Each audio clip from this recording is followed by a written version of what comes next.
भारतवर्ष के नाम से परिचित इस देश में सदियों पहले प्रचलित समाज व्यवस्था कैसी थी? ऋग्वेद के दशम मंडल में कहा गया है,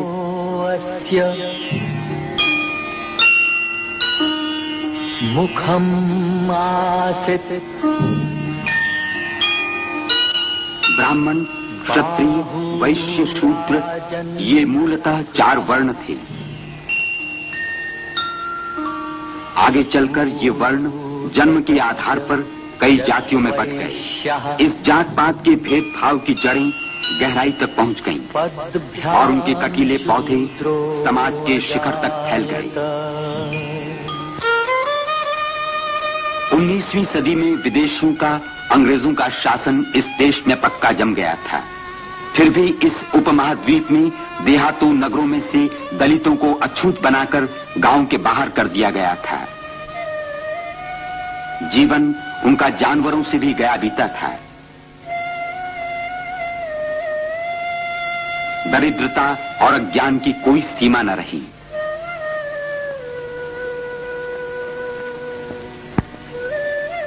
हिंदुस्तान का 5वां हिस्सा हमेशा ऐसा ही रहा। परंपरागत रूढ़ी से दलितों को छूना तक पाप था। बेचारा दलित वर्ग समझता रहा, यही है हमारा प्रारब्ध, यही रही हमारी कर्मगति। इसी काल में कोंकण में दापोली के नजदीक आंबवड़े देहात में अछूत महार परिवार के सूबेदार रामजी सकपाल के घर में 14 अप्रैल 1891 में भीम नामक पुत्र हुआ। भीम की प्रारंभिक शिक्षा दापोली ही में आरंभ हुई।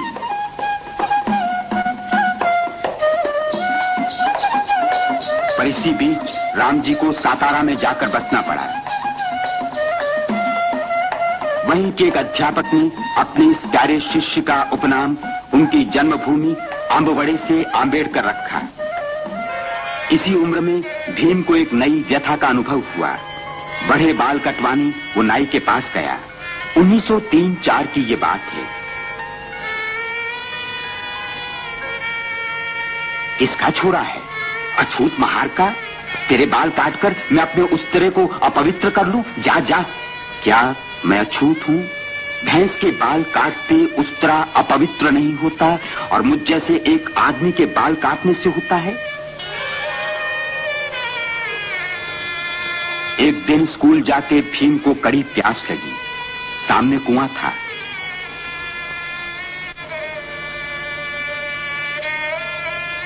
वो कुएं पर जाकर पानी पीने लगा। इतने में हाय राम, अछूत ने पानी छुआ। कोई है रे उधर? पीटो ठेड़ को, कचूमा निकाल दो इसका। अस्पृश्यता क्या चीज है, इसका अनुभव भीम को इसी उम्र में हुआ।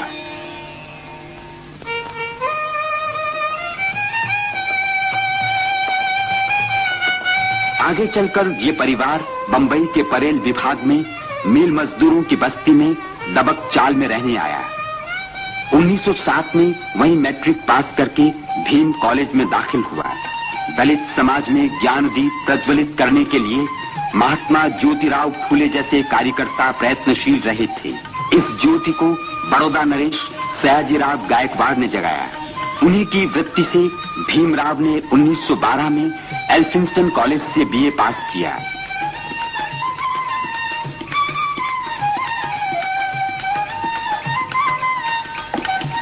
उच्च शिक्षा के लिए 1913 में भीमराव अमेरिका गए।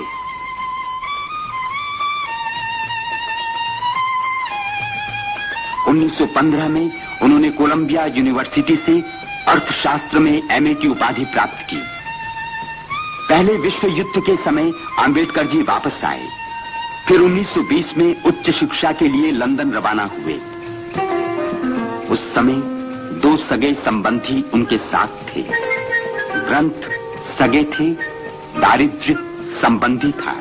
फिर भी वहां पीएचडी, बीएससी, बारेटला ये एक से बढ़कर एक उपाधियां प्राप्त कर 1923 में वे भारत लौट आए। उसी समय गांधी जी के असहयोग आंदोलन ने हिंदुस्तान में जड़ जमाई थी। सदियों से सोया हिंदुस्तान नई चेतना से जाग उठा था। ऐसी अवस्था में डॉक्टर आंबेडकर जी ने कोर्ट कचहरी की आमदनी से परिवार को सुखी बनाने की अपेक्षा दलितोद्धार का कार्य अधिक पसंद किया। 1924 में उन्होंने कई कार्यकर्ता तैयार किए।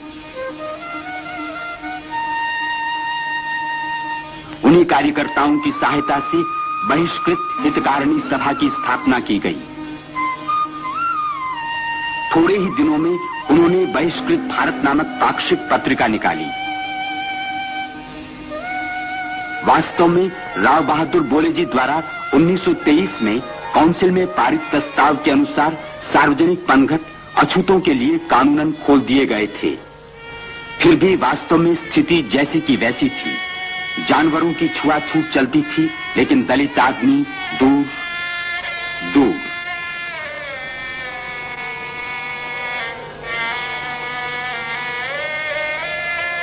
महार का चौदार तालाब नगर पालिका द्वारा अछूतों के लिए खोल दिया गया था। वहां अपना अधिकार स्थापित करने के लिए डॉक्टर आंबेडकर जी ने आम दलितों को संगठित होने का संदेश दिया। उनकी पुकार पर देहातों में से हजारों अछूतों ने 1927 में चौदार तालाब की ओर मोर्चा निकाला। महाड़ में परिषद हुई। उसमें डॉक्टर आंबेडकर जी ने दलित वर्ग से कहा, स्वाभिमानी बनो, साफ सुथरे रहो, भीख मांगना छोड़ दो, अपने बच्चों को पढ़ाओ। उसी परिषद में पुरानी समाज व्यवस्था के प्रति कड़ा विरोध प्रकट करने के लिए उन्होंने मनुस्मृति जलाई और उनके विरुद्ध चारों ओर से टीका टिप्पणी का तूफान खड़ा हो गया। महाड़ की तरह नासिक में भी अछूतों का मंदिर में प्रवेश पाने तथा वहां पूजा आदि का अधिकार प्रस्थापित करने के लिए कालाराम मंदिर के बाहर उन्होंने 1930 में सत्याग्रह आरंभ किया। पुलिस का कड़ा शासन होने पर भी सत्याग्रह नहीं रुका। सवर्णियों ने अंत में मंदिर के दरवाजे ही बंद कर दिए। अछूत आखिर हिंदू हैं या नहीं, इस विवाद ने पूरे भारत में हो हल्ला मचा दिया। इस तरफ बापूजी अंग्रेजों से औपनिवेशिक स्वराज्य की मांग कर रहे थे। उसी के फलस्वरूप 1930-31 में गोलमेज परिषद बुलाई गई। लंदन में संपन्न उस परिषद में आंबेडकर जी ने एक ओर दलितों के लिए स्वतंत्र निर्वाचन क्षेत्र की मांग की, तो दूसरी ओर बापूजी ने अछूतों का हिंदुओं से अलग होना ही अस्वीकार कर दिया। इस पर दोनों में काफी संघर्ष छिड़ा। इस संघर्ष की बिजली पूरे देश में कौंधी। इसी संबंध में बापूजी ने पुणे के एरवड़ा जेल में आमरण अनशन आरंभ किया। शुरू में डॉक्टर आंबेडकर जी अपनी बात पर अटल रहे, इसलिए लोगों ने उन्हें घोर राष्ट्रद्रोही तक कहा। आखिर बड़े बड़े नेताओं के प्रयत्नों से संयुक्त निर्वाचन क्षेत्र का पर्याय निकाला गया। यही है 1932 का पुणे समझौता। बादल बरसे, कटुता की गंदी गलियां साफ हो गई। दलित वर्ग तथा सवर्ण हिंदुओं की अभिन्नता की नींव इस तरह पक्की हो गई। उसे संयुक्त निर्वाचन क्षेत्र का पर्याय निकाला गया। यही है 1932 का पुणे समझौता। बादल बरसे, कटुता की गंदी गलियां साफ हो गई। दलित वर्ग तथा सवर्ण हिंदुओं की अभिन्नता की नींव इस तरह पक्की हो गई। आखिर आंबेडकर जी ने ये झगड़ा क्यों शुरू किया था? आप देश की मुक्ति के साथ ही अपने दलित बंधुओं के लिए न्याय,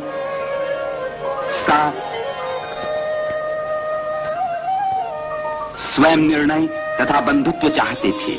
न्याय, समता तथा स्वातंत्र्य लड़कर मिल सकता था, मगर बंधुत्व वैसे नहीं मिलता। इसीलिए आपने 1935 में येवले में धर्मांतर की घोषणा की।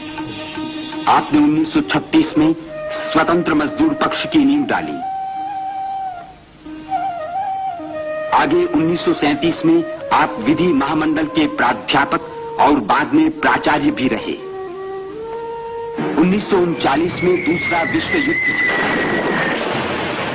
डॉक्टर आंबेडकर जी ने उस समय दलितों की महार पलटन खड़ी की। दरमियान क्रिप्स योजना में उन्होंने दलितों के पक्ष का जोरदार समर्थन किया। 1942 में ब्रिटिशों के शासनकाल में आप श्रम मंत्री चुने गए। अब वे दलितों के बाबा साहब बने। जब तक हर अछूत का हाथ, अंतःकरण तथा उसकी बुद्धि नए तेज से उभर नहीं उठती, तब तक उनका उद्धार संभव नहीं, यह आंबेडकर जी भली भांति जानते थे। सरकारी नौकरी में उन्होंने दलितों के लिए कुछ जगह तो सुरक्षित करवा ही दी, साथ ही मिलों में काम करने वाले स्थायी मजदूरों को सवेतन छुट्टियां भी प्राप्त करा दी। कोंकण की खेती की समस्या, महारवतन, बेगारी आदि समस्याओं पर भी आपने ध्यान दिया। हजारों वर्षों से अकर्मण्य बने दलितों के दिलों में आत्मविश्वास तथा स्वाभिमान की ज्योति डॉक्टर आंबेडकर जी ने प्रज्वलित की। अब उनके बौद्धिक विकास के लिए शिक्षा संस्थाओं के निर्माण की आप सोच रहे थे।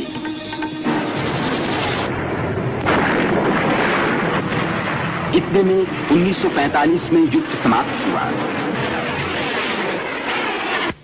1947 में भारत स्वतंत्र हुआ। डॉक्टर आंबेडकर स्वतंत्र भारत के पहले विधि मंत्री नियुक्त हुए।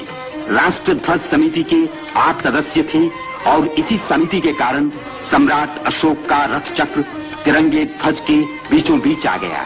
संविधान निर्माण समिति के आप ही सूत्रधार थे। इसी समिति ने संविधान में न्याय, स्वातंत्र्य, समता तथा बंधुत्व भावना की आरंभ में ही उद्घोषणा की। संविधान की धारा 17 के अनुसार अस्पृश्यता सदा के लिए दफना दी गई। एक नया युग आरंभ हुआ। शूद्राति शूद्रों के समान ही भारतीय नारी को भी अधिकारपूर्ण जीवन प्राप्त हो जाए, इसलिए उन्होंने विचार विमर्श के उपरांत हिंदू कोड बिल तैयार किया। उसके पक्ष में जनमत जागृत करने की भी उन्होंने कोशिश की।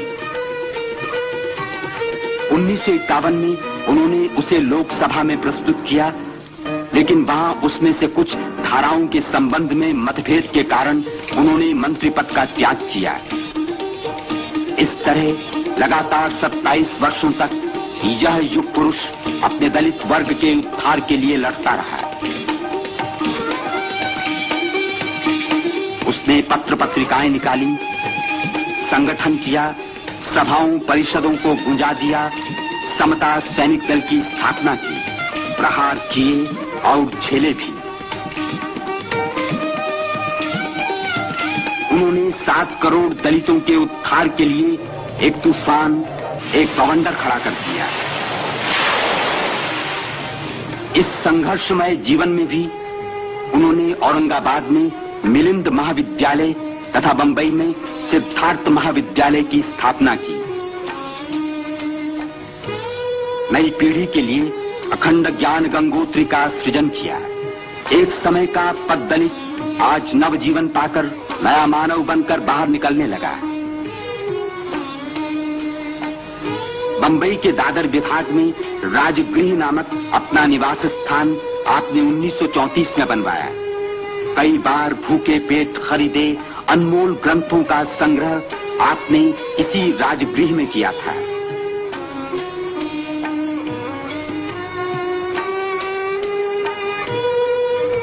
जीवन के तूफानों में भी आपने समय निकालकर अर्थशास्त्र, विधि, धर्म, इतिहास आदि विषयों पर अनेक मौलिक ग्रंथ लिखे। 1952 में इस प्रकांड पंडित को विश्वमान्य कोलंबिया यूनिवर्सिटी ने डॉक्टर ऑफ लॉज की उपाधि दी। जीवन की संध्या आई। अब एक ही कामना थी, परम तत्व में विलीन होने की। 1956 के अक्टूबर महीने में भारत के इस सपूत ने बौद्ध धर्म स्वीकार किया। नेपाल के काठमांडू में हुई अंतर्राष्ट्रीय बौद्ध परिषद में भी आप उपस्थित रहे। मगर उसी साल दिसंबर की 6 तारीख को डॉक्टर आंबेडकर का दिल्ली में देहांत हो गया। सारा देश शोक में डूब गया। अंतिम संस्कार बंबई में होगा, ये सुनते ही शहरों और गांवों से लाखों लोग बंबई आने लगे। दलितों के बाबा साहब अब संसार से आखिरी विदा ले रहे थे।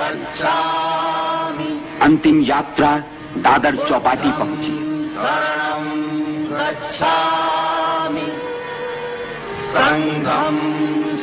उन्हें शाही सलामी दी गई।